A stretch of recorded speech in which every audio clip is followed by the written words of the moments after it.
try to scoot in here a little bit. Let's do a little adjustment. Okay, I'm sorry. This morning I want to share the book of Second Chronicles.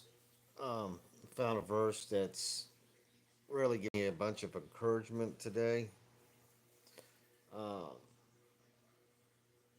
so I just had to share this one.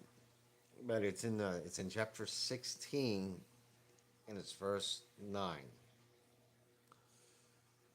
And in the New American Standard it says, "For the eyes of the Lord move to and fro throughout the earth, that he may strongly support those whose heart is completely his." And in my New Living Translation, it reads, "The eyes of the Lord search the whole earth in order to strengthen those whose hearts are fully committed to him." So,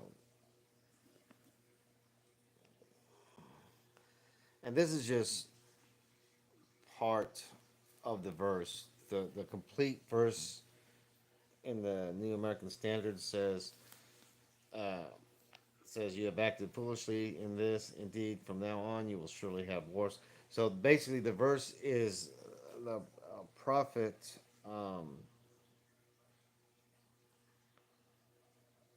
Hana, Hana, Hanani is um, letting King Asa know that his turn away of God is causing him is going to cause him to be in constant war. Uh, Asa was a king who was a curious fellow.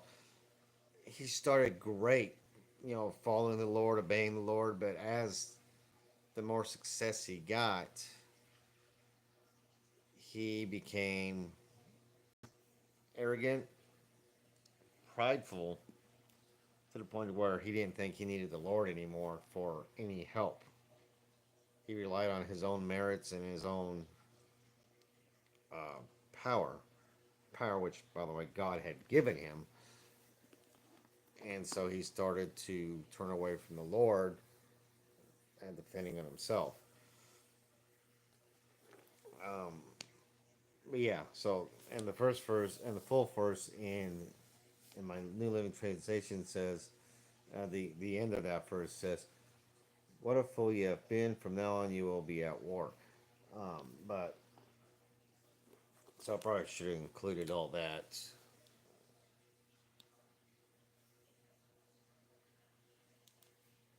The focus that I got in verse 9 was that very first sentence.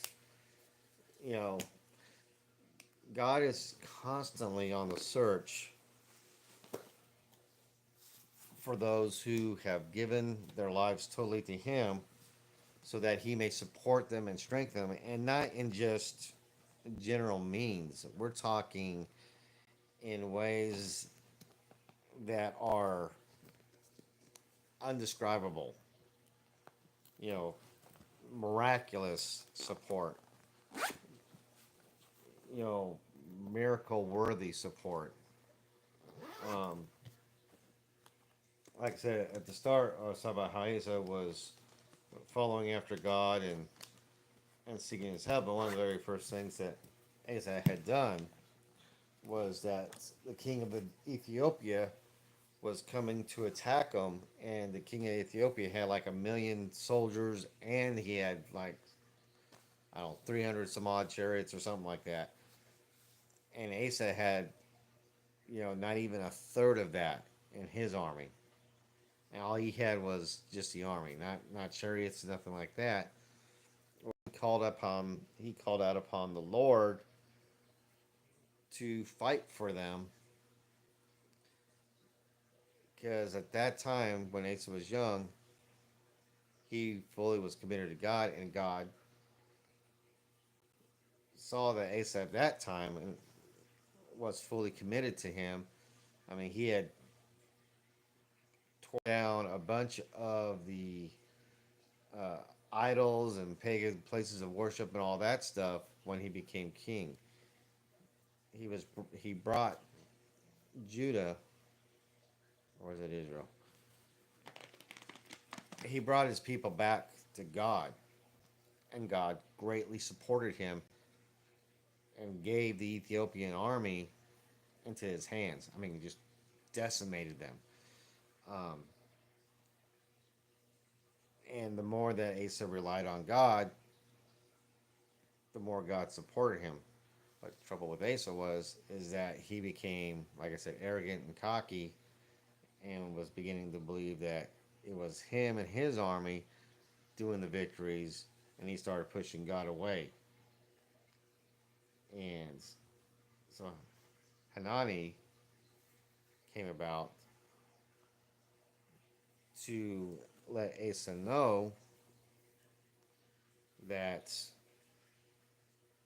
you know, God is always on the search. He's always on the move, finding and seeking those who are fully committed to Him. But Asa threw that away when he became prideful, when he became, when he got to the point to where he didn't think it was God anymore. He thought it was himself, and that's when Hanani said, "You fool! You threw this away. Now you're always going to be at war." Um, so, so, what does that mean for us today?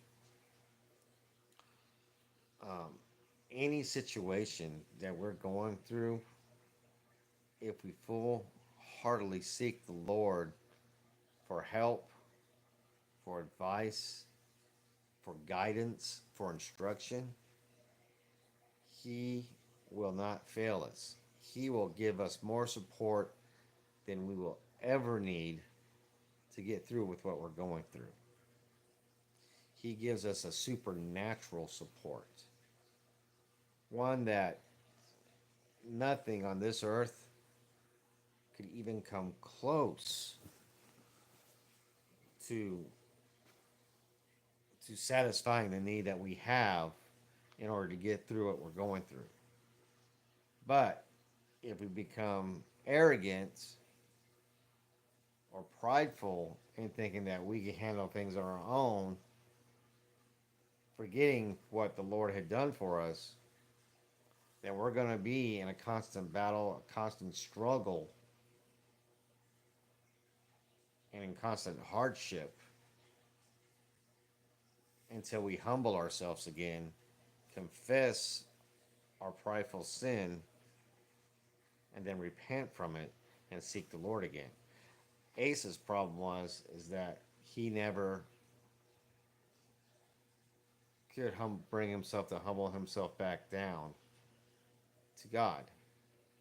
He stayed prideful, and he stayed arrogant, and he refused to humble himself to God because of the success which consequently God gave him through his support when he was younger and he was fully committed to the Lord. So if we don't want to run into the same problem and be in a constant battle with ourselves, with our friends, with our family, with our community, with our job, whatever it is, we need to be fully committed to God and ask for His guidance, His help, His support, because when we are, God will see it and He will answer and He will not fail us. So, with that, I love you guys. You have a blessed day, and we'll see you tomorrow.